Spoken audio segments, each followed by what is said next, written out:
en nuestra vida a menos que la verdad sea la base y el fundamento de nuestra existencia. Y finalmente dijimos que la verdad fortalece el espíritu, la mente y también, como no, le hace un favor muy grande al cuerpo. Y finalmente terminamos compartiendo tres grandes verdades. Yo no sé cuántos de ustedes se acuerdan, pero yo dije que una de las verdades que quería compartir el domingo pasado es que la verdad se puede conocer, la verdad se puede experimentar, porque la verdad tiene nombre, y el nombre de la verdad es Jesús. Jesús dijo: yo soy el camino, yo soy la verdad y yo soy la vida. Y si eso es verdad, y vimos que la segunda verdad es que Él volverá, y la tercera verdad dijimos que Dios no miente, basándonos en el texto del libro de Números, capítulo 23, verso 19. Dios no es hijo de hombre para que mienta. Lo que Dios ha prometido, y todo lo que Dios ha prometido es verdad, se va a cumplir. No es una especie de trampa, una especie de truco donde dice: bueno, te prometo esto, pero a la hora de la verdad no es verdad. No es así. Dios lo que promete, lo cumple, porque Dios es un Dios de verdad. ¿Cuántos dicen amén? Quiero llevarles al Salmo 139, porque en esta tarde vamos a compartir, vamos a meditar sobre tres verdades más. Y la primera está basada en el Salmo 139, a partir del versículo 7.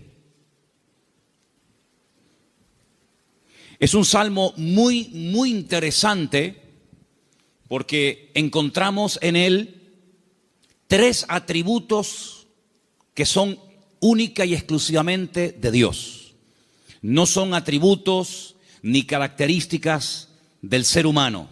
Estas tres cualidades o características solamente las tiene Dios. Y en este Salmo 139 aparecen estas tres. Hay salmos que aparece una, en otros salmos aparecen dos, pero en este casualmente, el Salmo 139, podemos encontrar la omnisciencia de Dios. Es decir, Dios todo lo sabe, todo lo conoce, pasado, presente, futuro, Dios lo sabe perfectamente. Y eso lo encontramos en este salmo. Encontramos la omnipresencia de Dios, es decir, Dios está en todas las partes al mismo tiempo.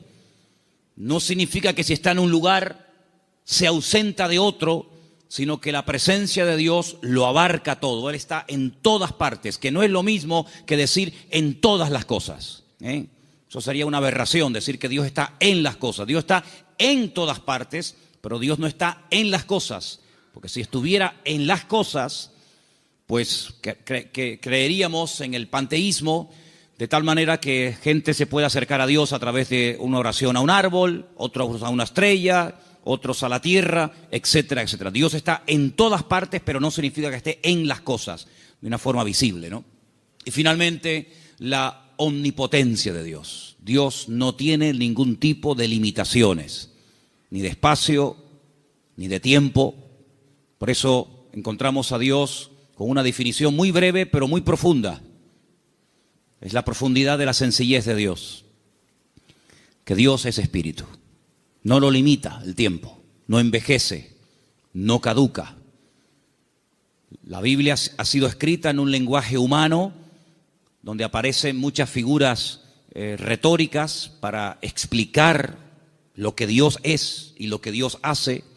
Y hay una figura muy común en la Biblia que se llama antropomorfismos, y es utilizar elementos del cuerpo humano para hablar de aspectos o características de Dios. La Biblia dice o habla del brazo del Señor, sobre quién ha creído nuestro anuncio y sobre quién se ha manifestado el brazo del Señor.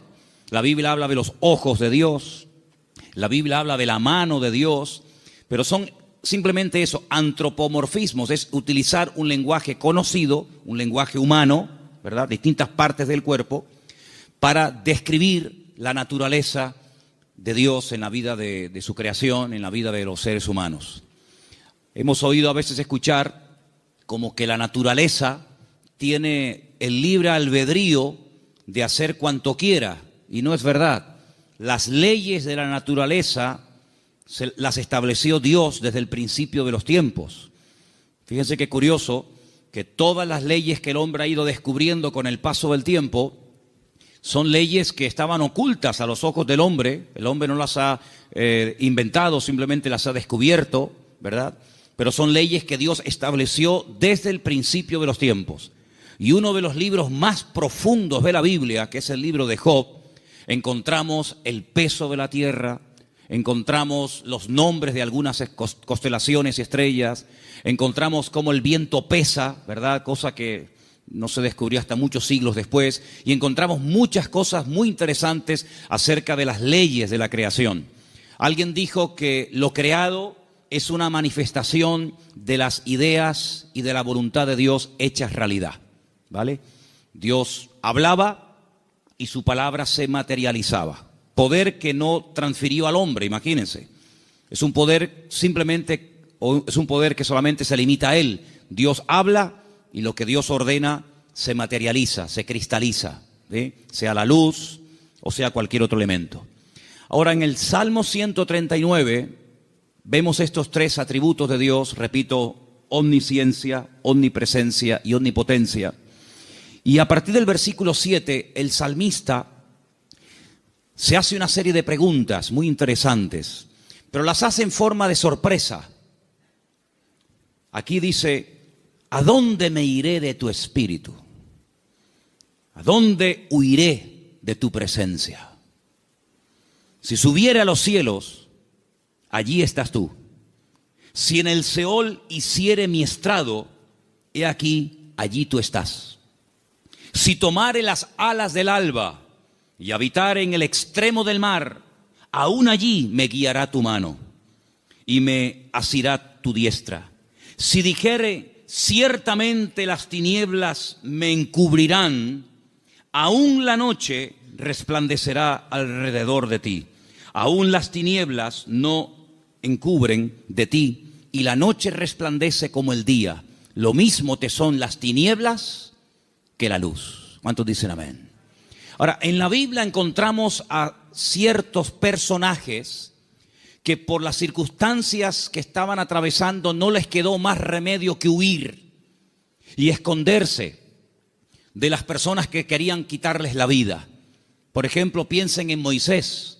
Cuando él tenía 40 años, dice la Biblia que él, para mediar en una disputa, en una pelea, dice que él se levanta contra un egipcio y lo mata y lo oculta. Pero aparentemente se ve que su crimen, su asesinato no quedó, digamos, oculto. Y al día siguiente alguien le dice: ¿me vas a matar a mí como ayer mataste al egipcio? Y esto le produjo un pánico, le trajo un miedo tan grande a Moisés, que dice que tuvo que huir al desierto. Y se ve que no lo encontraron. Se ve que el faraón, que a lo mejor intentó encontrarlo, fue todo en vano, porque pasó 40 años en el desierto y la Biblia no dice en ningún momento que a Moisés lo localizaron y lo llevaron a Egipto y lo sentenciaron. Por lo tanto, supo huir y se escondió, pero tuvo que huir. Tenemos, por ejemplo, el caso de David. David es un joven que recibe el llamado de Dios, la unción, el respaldo de Dios siendo muy joven. El profeta Samuel derrama sobre él aquel cuerno lleno de aceite que tipificaba la unción que él tendría el día de mañana para ser el segundo rey de Israel. Y dice la Biblia que durante muchos años, David tuvo que huir y tuvo que escaparse y esconderse, porque Saúl estaba obsesionado con quitarle la vida. Y se ve que lo hizo bien, por supuesto, la bendición de Dios también estaba con él, porque Saúl nunca lo encontró, a pesar de que muchas veces estuvo muy cerca de echarle mano, incluso hasta de quitarle la vida. Así que vemos que hay hombres en la Biblia, seguramente hay otros, que tuvieron en momentos puntuales de la vida que huir. Pero lo que me llama la atención es que estas personas huían de hombres y fueron capaces de ocultarse de esos hombres, sea Faraón, sea Saúl, que querían quitarle la vida. Pero lo curioso es que en el primer libro de la Biblia, el libro del Génesis, el primer hombre intenta jugar al escondite con Dios. Porque dice la Biblia que cuando Adán peca, se esconde de Dios, como si Dios no supiera dónde está. Es decir, Adán está tratando a Dios como si fuera un hombre. Así como Saúl no pudo encontrar a David porque sabía dónde esconderse, Y así como Moisés se supo meter en el desierto y no lo encontraron, creía que se podía ocultar de Dios. Sin embargo, el Señor sabía perfectamente dónde está. Me llama la atención que cuando leemos el libro del profeta Jonás, en el capítulo 1, dice la Biblia que él recibe un llamamiento para ir a predicar a una tierra extranjera, a la capital del imperio de Asiria. La ciudad se llamaba Nínive, pero él no quería ir, porque él sabía que si la gente se exponía a la palabra y se arrepentían, Dios los iba a perdonar. Y como él no quería que Dios los perdonara, sino que los castigara y los destruyera, pues dice, no voy a predicarles. Y como no van a tener la opción de arrepentirse, pues que se mueran. Y entonces dice que desciende a una ciudad que en la Biblia se llama Jope, pero que en la actualidad se llama Jaffa, y dice que toma un barco para huir de la presencia del Señor. Bueno, hay un momento en el que los marineros le preguntan, ¿qué haces aquí? ¿Cuál es tu nacionalidad? Y dice que los marineros se dieron cuenta de que él intentaba huir de la presencia del Señor. ¿Eso qué significa? Bueno, en ese momento, y hasta siglos más tarde, se creía que Dios donde estaba y donde Dios vivía y moraba era en Jerusalén, en el templo que estaba en el monte Moriah. Y cuanto más lejos me alejara de Jerusalén, y si encima me monto en un barco y me voy mar adentro, pues es como que la presencia de Dios la dejo atrás y Dios pues no me encuentra. Yo estaba leyendo hoy justamente el libro de Jonás y hay una canción que nosotros cantamos en la iglesia, parte del Salmo 118, que dice: desde la angustia invoqué al Eterno y Él me oyó. Y en la oración que Jonás hace desde el vientre del gran pez, pues dice la Biblia que él dice: desde la angustia invoqué al Eterno y Él me respondió. Así que el Salmo 118, Jonás lo sabía perfectamente, pero el 139 se ve que se olvidó. Porque el 139, el salmista dice: ¿a dónde me voy a esconder? ¿A dónde voy a huir de tu presencia? Vaya a donde vaya, sea hacia arriba, sea hacia abajo, sea a la izquierda o sea a la derecha, nunca podré huir de tu presencia, porque él tenía bien claro el concepto de la omnipresencia del Señor. ¿Cuántos dicen amén? Ahora, esta gente huía en el sentido negativo, pero hermanos, esto nos tiene que producir un gozo y una alegría a todos y a cada uno de nosotros enorme, inmensa. ¿Sabéis por qué? Porque vayamos a donde vayamos, no importa las circunstancias en las que nos encontremos, la presencia del Señor siempre, siempre estará a nuestro lado. ¿Cuántos dicen amén? No importa si te encuentras en una cárcel, allí el Señor sabe que estás. ¿O acaso nos hemos olvidado de que una noche bien tarde Pablo y Silas cantaban, los presos les oían, pero no solamente los presos les oían, sino que el Señor en el cielo también les oía, y dice que los liberó de una forma tremenda? ¿Cuántos dicen amén? Dice la Biblia que cuando estaba en la tempestad, al día siguiente, cuando llevan ya más de 20 días en ayuno, sin ver estrellas, sin ver sol, perdidos, desesperados en medio del mar Mediterráneo, se levanta el apóstol Pablo y dice: no tengan ningún temor, porque anoche estuvo en mi camarote el Señor y me dijo que si nos mantenemos unidos, nadie va a perder la vida. Luego lo vio en la cárcel y también lo vio en la tempestad. Pero también se acordó de que en el desierto había un viejito llamado Moisés, que hacía 40 años que había huido de Egipto, y el Señor lo encontró. Y el Señor sabía que en aquel pozo, aunque los hermanos se tapaban los oídos y no querían oír los gemidos y los gritos de José, la Biblia nos enseña que el Señor siempre estuvo con José en el pozo y posteriormente en la cárcel. No hay ni un solo lugar donde nosotros vayamos en esta vida donde el Señor no esté a nuestro lado, sino que incluso hay una promesa del Señor que nos dice: he aquí yo estoy con vosotros todos los días hasta el fin del mundo. Hoy estaba estaba echándome un rato la siesta y de repente, ¡pum!, me desperté como un resorte y me fui a mi oficina y empecé a escribir todo lo que me venía a la cabeza. Y fíjate, me venía a la cabeza cuando Elías, huyendo, otro que huye también, en este caso no de un rey, no de un faraón, sino de una mujer llamada Jezabel, la reina perversa, esposa de Acab, que quiere matarlo. Dice que salió corriendo, huyendo, para que Jezabel no pudiera matarlo. Y dice que se mete dentro de una cueva Y entonces dice que de repente se produce un terremoto tremendo, tremendo, a tal punto que dice que las rocas se parten por la mitad. Pero dice, Dios no estaba en ese terremoto. Más adelante dice que viene un viento huracanado espectacular, tremendo, que lo arranca todo. Y dice, pero Dios no estaba allí tampoco. Y al final, después de muchos, cosas de la naturaleza, dice que viene un viento apacible. Y él reconoce que en esa calma y en esa quietud estaba el Señor. Y me venía a la mente el capítulo 37 de Ezequiel, cuando dice que el Señor le permite ver un valle lleno de huesos secos en gran manera. Y dice que no se levantaban ni producían ningún temor porque no estaba el Espíritu de Dios dentro de ellos. Si como la Biblia dedica tiempo a decir dónde Dios no está, pero también la Biblia dice dónde Dios sí está. Por ejemplo, también apuntaba todas las veces que ocurren tragedias y desgracias en la vida. A continuación añade la Escritura y dice, pero el Señor estaba con José. ¡Qué maravilla!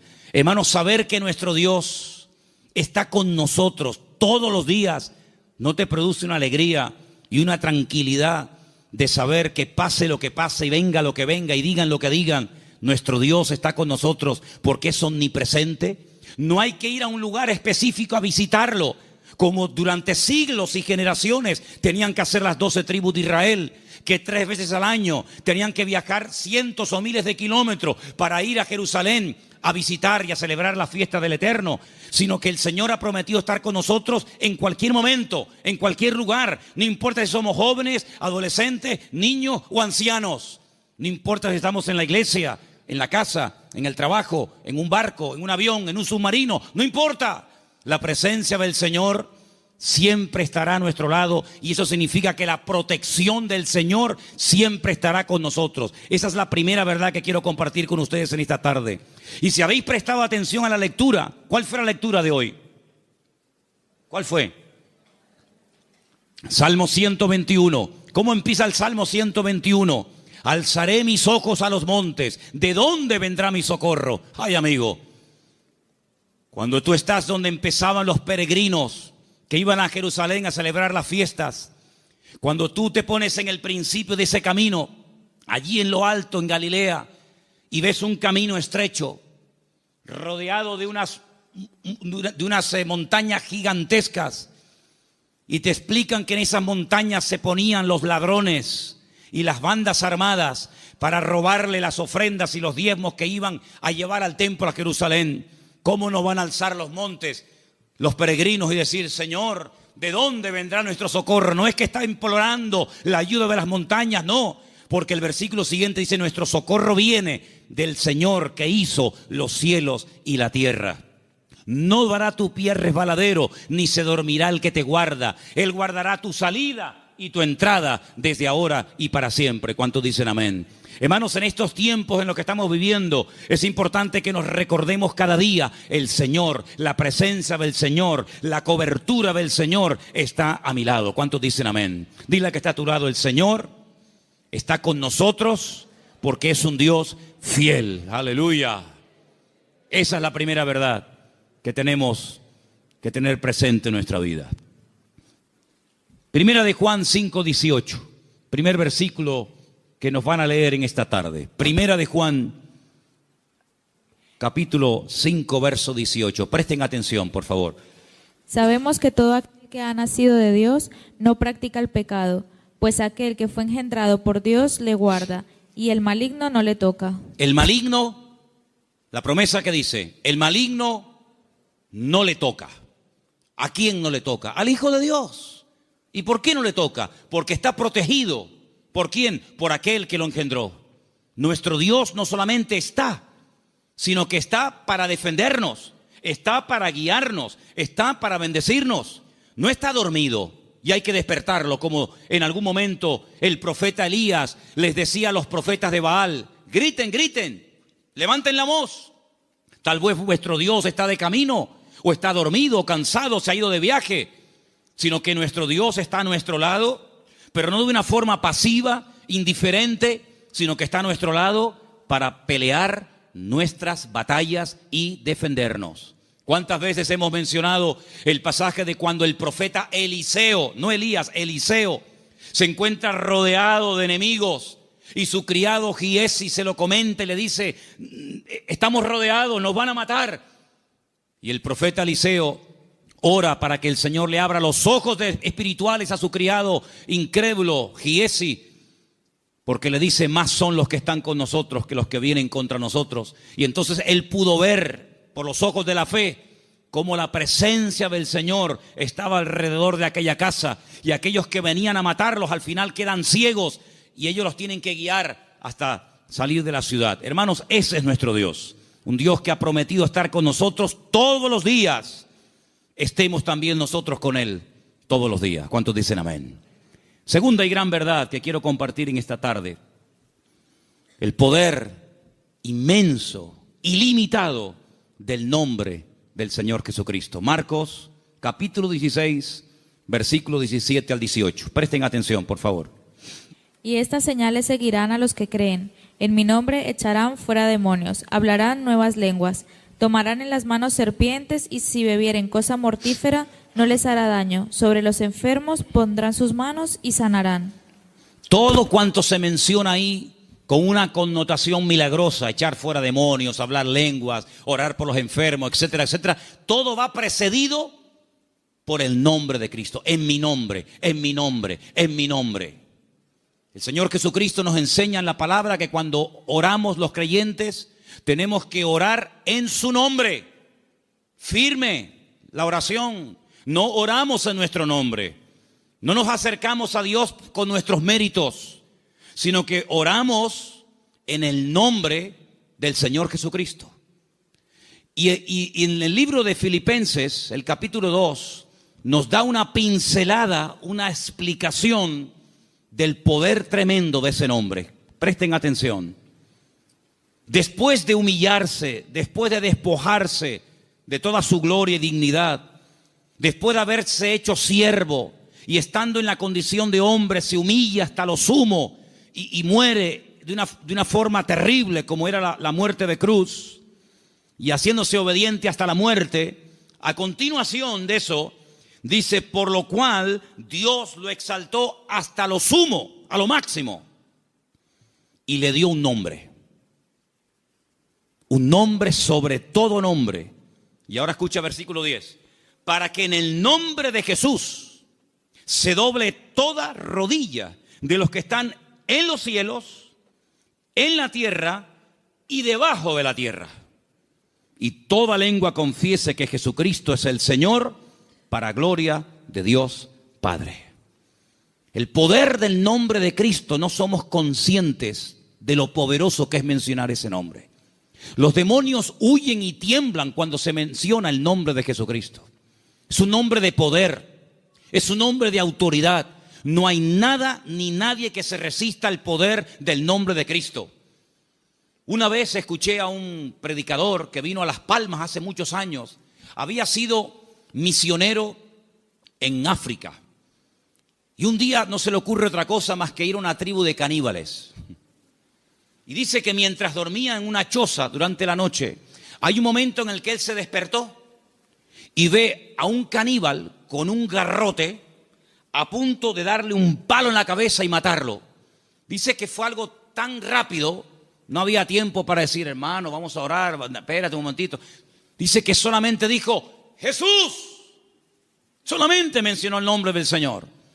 Y dice que se le cayó ese garrote de la mano a este hombre y salió corriendo. Hermanos, hay millones de testimonios de personas que han sido sanadas, liberadas, salvadas, bendecidas y transformadas por el poder del nombre de Jesucristo. Es un nombre que tenemos que utilizarlo cuando oramos, cuando hacemos cualquier cosa: conducir, estudiar, trabajar, salir, entrar. Porque no solamente es una sugerencia, no solamente es una propuesta, una idea que les lanzo, sino que es un mandamiento bíblico. Vamos a leer en Colosenses 3:17. Fíjense cómo la Biblia nos enseña lo que estoy diciendo en esta tarde. Colosenses 3:17, por favor. Y todo lo que hacéis, sea de palabra o de hecho, hacelo todo en el nombre del Señor Jesús. Todo. Dando gracias a Dios, Padre, por medio de Él. Todo lo que hacéis, todo lo que habláis, hacerlo todo en el nombre del Señor Jesucristo. Cuando se monten en el coche a conducir, Señor, en tu nombre pedimos que nos traigas y que nos lleves de regreso a casa con tu paz y con tu bendición. Cuando vayas a un examen, cuando vayas a prepararte para hacer un examen o estudiar, Señor, yo me preparo, yo estudio, yo memorizo, pero yo pido que en tu nombre este examen salga bien, Señor. Cuando vas a trabajar o cuando vas a buscar trabajo, cuando vas a dormir, cuando vas a levantarte, todo lo que hacemos y todo lo que decimos, dice, hacedlo todo en el nombre de nuestro Señor Jesucristo. ¿Cuántos dicen amén? Y vas a ver cambios, vas a ver algo diferente en tu vida, porque ese nombre es un regalo, permítame la palabra, que Dios le ha dado al creyente, a sus hijos, a su pueblo, a su iglesia, para que lo use. El Señor Jesucristo le dijo un día a sus discípulos, no habéis recibido nada porque no os habéis atrevido a orar en mi nombre, pero a partir de ahora, todo lo que pidáis en mi nombre, os lo daré, para que mi Padre sea glorificada en esa petición. ¿Cuántos dicen amén? Así que esta es la segunda verdad que tenemos que interiorizar en nuestra vida. Tenemos un nombre, hermanos. Un nombre de autoridad en el cielo, en la tierra donde vivimos ahora mismo y aún debajo de la tierra. Un nombre que no tiene limitaciones de ningún tipo. Pues vamos a usarlo, porque la Biblia dice que es el regalo del Padre al Hijo, un nombre que es sobre todo nombre, para que en ese nombre se doble toda rodilla de los que están arriba en el cielo, en la tierra y aún debajo de la tierra, y toda lengua confiese que Jesucristo es el Señor, para gloria de Dios Padre. Dice también en un versículo que vamos a leer a continuación, en Proverbios 18:10, nos pone un ejemplo gráfico de la protección que proporciona el nombre del Señor, el nombre de Dios. Proverbios 18:10, por favor. Torre fuerte es el nombre del Señor. A Él correrá el justo y será levantado. Torre fuerte es el nombre de nuestro Señor, y a Él correrá el justo y será levantado. Leía en el día de ayer una historia cuando un tal Abimelech quiere matar a un montón de gente y dice que se dirige a la ciudad donde están las personas que él en un principio quiere aniquilarlas. Esto lo pueden ver en el capítulo 9 del libro de Jueces. Y dice la Biblia que en esa ciudad había una torre donde la gente de la ciudad, las mujeres y los niños se metieron, subieron a lo alto de la torre y allí se escondieron. Y dice que no les pasó nada. Yo no sé si el salmista se inspiró en esa historia para escribir estas palabras. Torre fuerte es el nombre de nuestro Dios. A Él correrá el justo y será salvado en el tiempo de la angustia, en el tiempo de los problemas. Así que, hermanos, les animo a que en esta semana, no en vano, porque fijaros que sagrado es el nombre del Señor, que hay un mandamiento de los 10, del decálogo, hay uno que curiosamente hace referencia a su nombre. No tomarás el nombre de tu Dios en vano. Pero bueno, una cosa es no tomarlo en vano y otra cosa es no tomarlo nunca. Por lo tanto, cuando menciones el nombre del Señor, que la gloria, una vez obtenida la respuesta a esa petición o a esa necesidad, que la gloria no sea para ti, sino que la gloria se la lleve el Señor. ¿Cuántos dicen amén? Hay también una tercera verdad que quiero compartir esta tarde. Y para los que no estuvieron, el otro día aquí en la iglesia, el día jueves, en la carta de Pablo a Tito, una carta pequeñita que está por ahí por el Nuevo Testamento, ustedes la tienen también, no les quepa la menor duda. El apóstol Pablo deja a Tito en la isla de Creta para que impida que se mezclen o que se metan en la iglesia falsas enseñanzas, falsas doctrinas, etc. Y una de las cosas que el apóstol Pablo le decía a este joven pastor es que en la iglesia tiene que haber, a nivel de cuerpo, una sana doctrina y que el liderazgo, los ancianos que él iba a nombrar para que ocuparan cargos de responsabilidad en la obra, tenían que ser personas con una serie de características. Algunas eran prudentes, con paciencia, serios, sobrios, etc. Pero lo que me llamó la atención es que dice, y el liderazgo tiene que tener una fe sana. Bueno, literalmente dice que sean sanos en la fe. Y esto despertó mi curiosidad, porque la tercera verdad que quiero que en esta tarde escuchen ustedes y quiero compartir es el poder que tiene el cuerpo, el pueblo del Señor, siempre y cuando la fe de esa iglesia sea una fe sana. Y algunos dirán, pero ¿cómo que una fe sana? ¿Es que acaso hay una fe que no es sana? Pues sí. La fe a veces se puede enfermar. De hecho, vimos el jueves, repasamos un poco, que hay un momento puntual en el ministerio del Señor Jesucristo en el que algunos discípulos vienen y le dicen, Señor, nos ha pasado algo y queremos contártelo. Hemos entrado a una ciudad y no nos han querido recibir. No han sido hospitalarios, han sido fríos. Incluso nos han pedido que nos marchemos de la ciudad, que no quieren saber nada de ti, de tu ministerio, ni de tus palabras. Y le dicen ellos al Señor, y uno de ellos era nada más y nada menos que Juan. ¿Quién lo diría? Señor, ¿quieres que oremos para que caiga fuego del cielo y los destruya a todos? Oye, qué fe, ¿eh?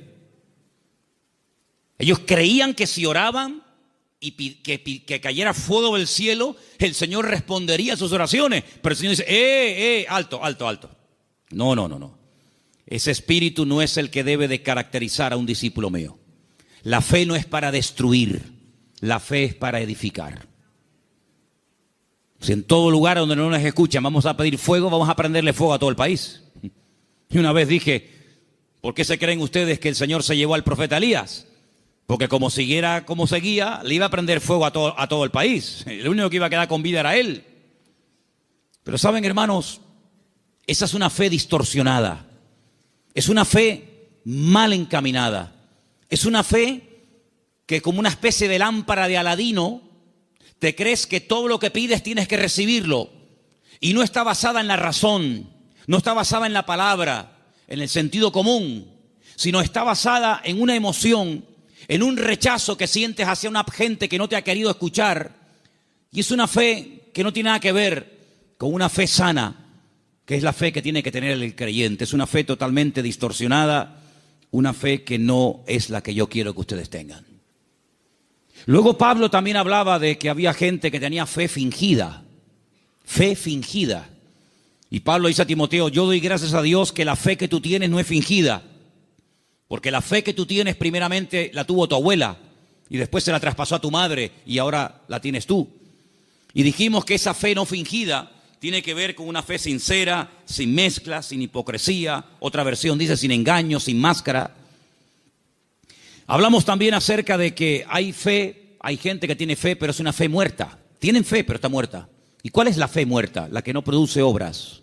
Dice la Biblia, la fe sin obras está muerta. Por lo tanto, cuando vamos a este tercer punto y hablamos acerca de la protección sobrenatural que hay sobre nuestra vida y de lo indestructible que es el pueblo del Señor, para que eso se dé, tiene que haber una fe sana entre nosotros. No una fe rara, distorsionada, enferma, sino una fe puesta en las promesas y en la palabra de nuestro Dios. ¿Cuántos dicen amén? Y entonces esa fe va a traer estabilidad. Esa fe va a traer una revelación del verdadero Dios al cual tenemos que honrar, adorar y servir. Porque yo creo con todo mi corazón que la forma como oramos, la forma como nos planteamos nuestro estilo de vida, las decisiones que tomamos o no, es decir, todo lo que hacemos en la vida como creyentes gira en torno al concepto que tenemos de nuestro Dios. Es decir, si nuestro concepto de Dios está equivocado, por mucha fe que tengamos, no estamos actuando correctamente. Y volvemos al principio del mensaje de hoy. Jonás creía que había lugares donde se podía esconder de Dios y Dios no encontrarlo. Dice que él huía de la presencia de Dios, huía del llamado de Dios, de la responsabilidad. ¿Por qué? Porque no quería cumplir con el llamado de Dios. Y hace exactamente lo mismo que hizo Adán en el jardín del Edén. Huir, esconderse de Dios. Y él creía que uno se podía esconder de Dios. Y él actuaba en base a esa creencia equivocada. Por lo tanto, es muy importante que nosotros nos preguntemos de vez en cuando, a la luz de las Escrituras, si la forma como yo estoy orando y pidiendo las cosas, si la forma como yo estoy viviendo mi relación con el Señor es una relación basada en una fe sana o en ideas distorsionadas y equivocadas. Porque hay personas que se imaginan que Dios, como acabo de decir, es esa especie de lámpara de Aladino que frotamos y Dios tiene que estar a mi servicio las 24 horas del día y Dios tiene que complacerme en todo lo que le pido y en todo lo que quiero. Y no es así. Hay momentos en los que puedes tener una fe tremenda y Dios decir a tu oración, no. Puede ser que tengas una sinceridad y un deseo tremendo de hacer algo para el Señor, genuino, bíblico, correcto, pero a ti no te corresponde hacer esa operación, hacer ese trabajo, como por ejemplo el rey David, que quería construirle una casa a Dios y Dios le dijo, tú no la vas a edificar, la edificará la siguiente generación en la persona de tu hijo Salomón. Hay momentos en los que el mismo apóstol Pablo quería ir a ciudades a predicar el evangelio. ¿Será bíblico predicar la palabra? Por supuesto. Es un mandato del Señor, claro, ir por todo el mundo y predicar el evangelio. Pero también hay que decirlo que hay momentos en los que el Pablo quería ir a ciertos lugares a compartir y el Señor le decía, no, ahí no, en Bitinia no. Bueno, pues me voy a Misia. No, ahí tampoco. Y uno dice, pero Señor, ¿no es tu voluntad ir a predicar a todas partes tu palabra? Sí, pero cada sitio y cada persona tiene su momento y tiene su lugar. Y ahora no es el momento de ir aquí, ahora es el momento de ir allá.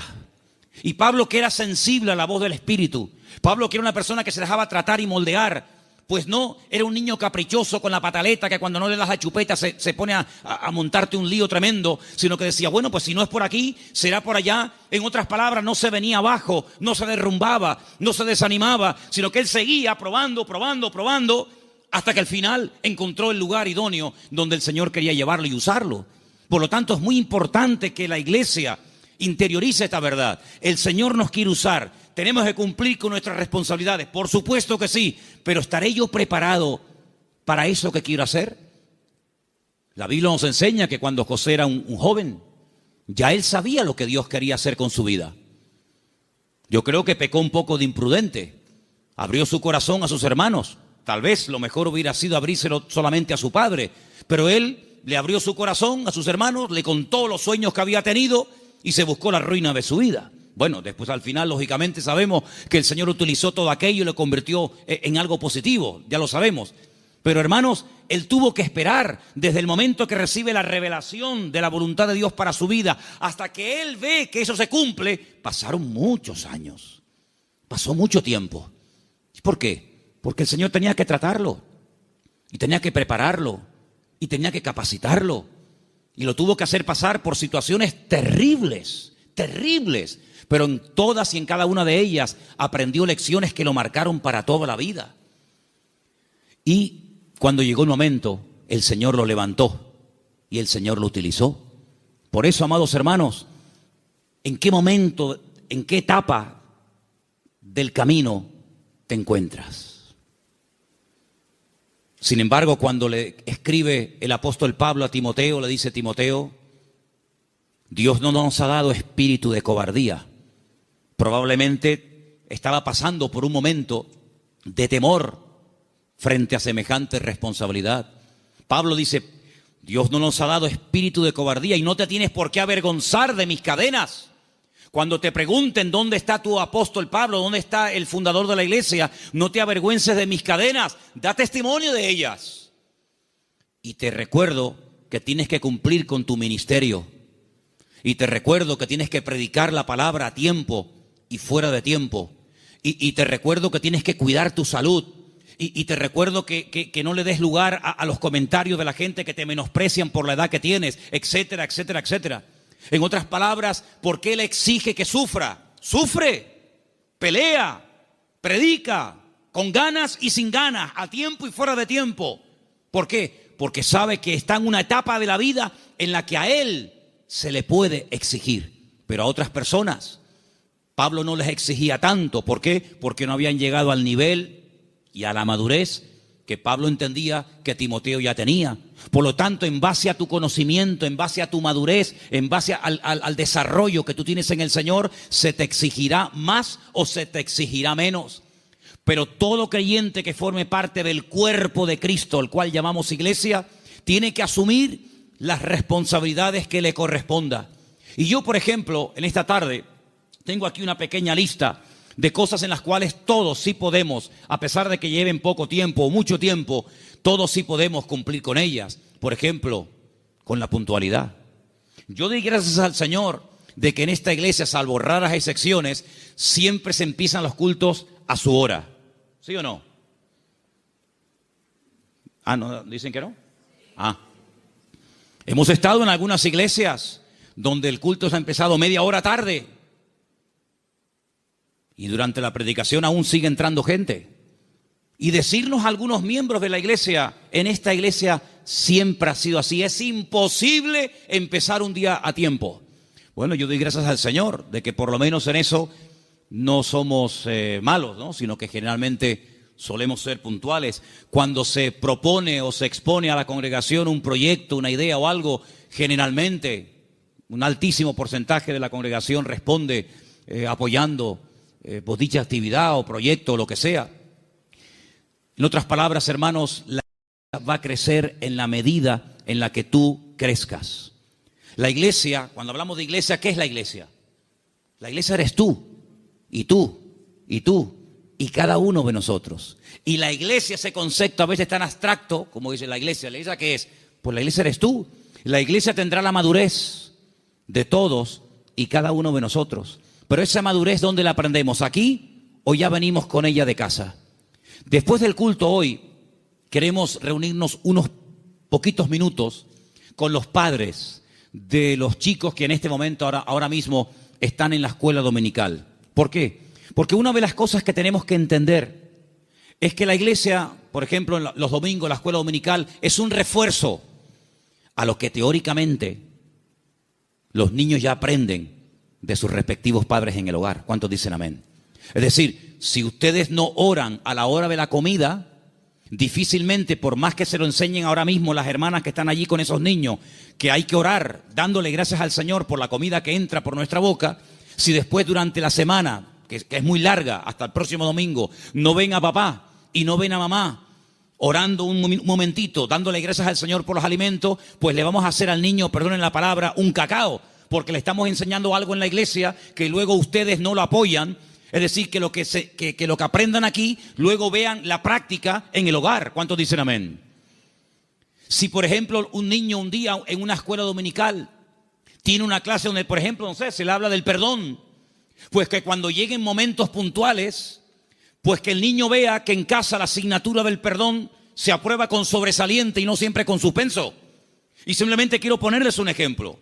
Porque la tercera verdad que estoy tratando de compartir esta tarde es la importancia de la iglesia en el mundo y cómo la iglesia es indestructible siempre y cuando cumpla con los requisitos bíblicos establecidos por el Señor en su palabra.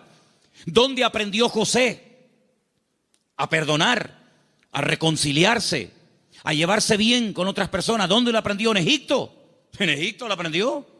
No, lo aprendió en el hogar, lo aprendió en casa. Yo no sé, supongo que sí, ya es especular. Si algún día Jacob, que era su padre, explicó en casa el motivo por el cual se iban de un país a otro. Me imagino que sí. Yo me imagino que un día Jacob habrá juntado a Raquel, a Lea, a sus hijos y les habrá dicho: chicos, nuestro tiempo se ha terminado con el tío Labán. Volvemos a Canaán. Y quiero contarles algo. Hace 22 años salí de mi tierra y ahora volvemos. Pero hay una pequeña cosa que tengo que comentarles.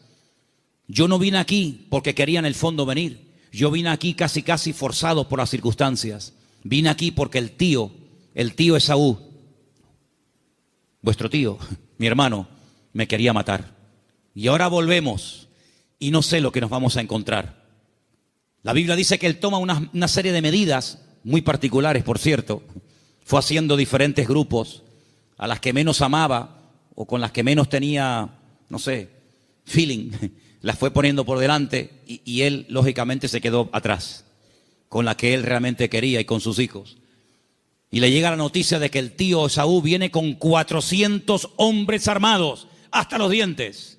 Y entonces él se va a la montaña a orar. Y es allí cuando tiene un encuentro con el Señor que lo cambió para toda la vida. Y es allí donde pelea con un ángel. Y dice la Biblia que allí donde Dios le cambia el nombre de Jacob por Israel.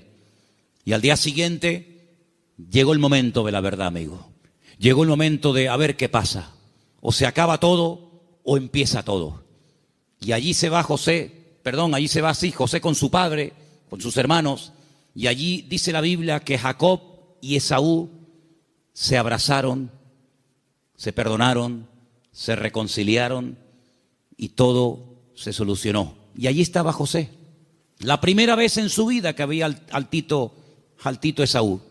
La primera vez en su vida que veía algo tan impactante que sin lugar a dudas lo marcó. Porque esa reconciliación entre el tío y su papá lo marcó de tal manera que años más tarde, cuando él es vendido por sus propios hermanos, cuando él se da a conocer a ellos y les revela su identidad y les dice: yo soy José, no tiene ni la más mínima gota de rencor, de remordimiento en su corazón, porque él aprendió de una forma objetiva lo que era el perdón y la reconciliación en su familia. ¿Y qué es lo que hace? Él después proyecta en los demás lo que en el hogar aprendió de una forma práctica. Por eso, amados hermanos, es muy importante que lo que ustedes aprenden en los cultos, lo que los niños aprenden en la escuela dominical, luego durante la semana, se van a presentar muchas oportunidades para orar, para pedir perdón, para saber cómo reaccionar ante una situación. Y entonces ahí donde tenemos que trabajar en equipo. Porque la iglesia que entiende que no somos solamente iglesia cuando nos reunimos aquí en Garcilaso de la Vega, número 13, y cuando apagamos la luz y arrancamos los coches y cada uno se va a su casa, dejamos de ser iglesia. No, seguimos siendo iglesia. Seguimos siendo iglesia. No en un lugar físico como este. La iglesia ahora se divide para multiplicar. La iglesia que se divide dentro es una ruina. Pero la iglesia que fuera, cuando termina el culto, se divide y se lleva la bendición de Dios, se divide, entre comillas, para después multiplicar y para extender la luz del evangelio fuera. ¿Cuántos dicen amén? Por eso es muy importante que nosotros nos preguntemos y nos analicemos de vez en cuando cómo va el nivel de nuestra fe. Quiero ponerles un pequeño ejemplo de la Biblia, donde dice la palabra que un padre desesperado, un padre con un problema con un hijo que nada ni nadie puede solucionar, fue un día con toda la fe y con toda la sinceridad del mundo a pedir ayuda al Señor, pero el Señor no estaba. La Biblia dice que el Señor había pasado la noche en oración con 3 de sus discípulos en la montaña. Pero bueno, ya que estoy aquí, aprovecho para que por lo menos los discípulos del maestro oren por mi hijo, y fue un fracaso. No resultó. La palabra dice que cuando el Señor baja de la montaña, este padre va al Señor por fin y le dice: he traído mi hijo a tus discípulos y no han podido hacer absolutamente nada. Si tú puedes hacer algo. Increíble. Y el Señor le dice: si tú puedes creer más bien. Y es cuando pide ayuda: Señor, ayuda a mi incredulidad. Menguó en la fe. En unas horas la fe pasó de creer que mi hijo tiene remedio a decir: si puedes hacer algo. Eso no es una fe sana. La fe sana es la que aguanta la prueba. La fe sana es la que se extiende. La fe sana es la que sabe reaccionar cuando dice el Señor no. Porque cuando dice el Señor sí, la fe se amolda y se adapta muy bien. Pero cuando el Señor dice no, es donde verdaderamente se prueba la fe. Por eso dije el jueves, y quiero volver a repetirlo porque para mí fue algo muy importante, y es que una fe que no va acompañada de paciencia se convierte en tormento. Por eso hay gente que dice: yo he orado, y como tú dices, Manolo, en el nombre de Cristo, y tengo fe, y lo creo, y además creo que es bíblico lo que estoy pidiendo, pero Dios no me responde. Pero es que la fe sin paciencia se puede llegar a convertir en un tormento. Por eso una fe sana es la fe que va acompañada de paciencia. Y de ahí que el salmista diga, y volvemos a mensajes de la semana pasada: encomienda al Señor tu camino, confía en Él y Él hará cuando lo crea oportuno. ¿Cuántos dicen amén? Por eso la iglesia, claro que es indestructible. Hay promesas que las puertas del infierno no prevalecerán contra el pueblo de Dios. Pero siempre y cuando el pueblo de Dios se mantenga alineado y siempre y cuando el pueblo del Señor tenga ese mismo sentir. Permítame llevarles al libro de Filipenses, por favor. En la carta del apóstol Pablo a los Filipenses, y mientras la buscan, decirles, amados hermanos, que esta carta se escribió desde la cárcel en Roma. En el capítulo 4,